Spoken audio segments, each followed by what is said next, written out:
खबर है नाज़रीन तव्हां सां शेयर कयूं पिया रतोदिर में वधंदड़ महंगाई ख़िलाफ़ पीपल्स पार्टी तरफ़ां एहतजाज कियो वियो आहे।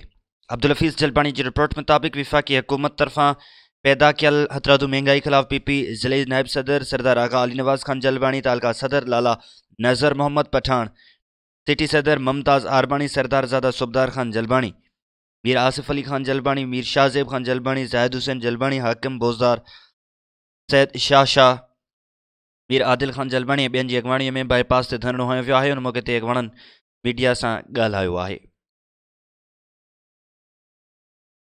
16,000 खां भी मथे जेके आहिनि हिननि हिकिड़े ऑर्डिनेंस जे ज़रिए जेको आहे हिकिड़े ऑर्डर जे ज़रिए जेको आहे इहो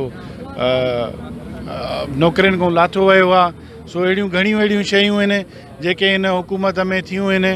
सो असां हे सिलेक्टेड हुकूमत आहे, हिन जी काई बि जमहूरी काई सोच इन जे करे चेयरमैन साहब इहो ऐलान कियो त असां कोशिशि करे सॼे मुल्क में अॼु जीअं सॼे मुल्क जो धरणो हुयो, सॼे मुल्क में पाकिस्तान जी कश्मीर खां वठी कराची ताईं, गिलगित बल्तिस्तान में, ऐं अॼु वरी 13 तारीख़ 17 तारीख़ वरी असांजो ॿियो धरणो आहे ज़िलई हेडक्वार्टरनि में।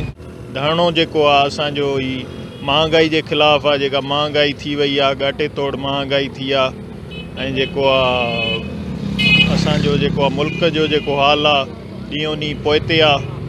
ऐं असांखे इहो नथो लॻे त माना 2023 ताईं को हे मुल्क में कुझु बचाईंदो। हे मुल्क खे ॾींहों ॾींहुं असांजी मईशत तबाह थी थींदी वञे।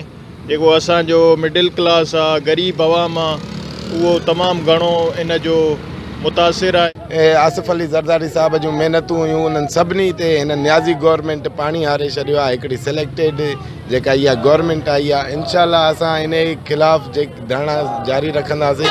17 तारीख़ ते असांजो डिस्ट्रिक्ट ते प्रोग्राम आहे ऐं असां पंहिंजे चेयरमैन साहब जे इंतज़ार में आहियूं। असां पंहिंजूं चेयरमैन साहब जे हुकुम जे इंतज़ार में आहियूं। असांजूं तयारियूं फुल आहिनि।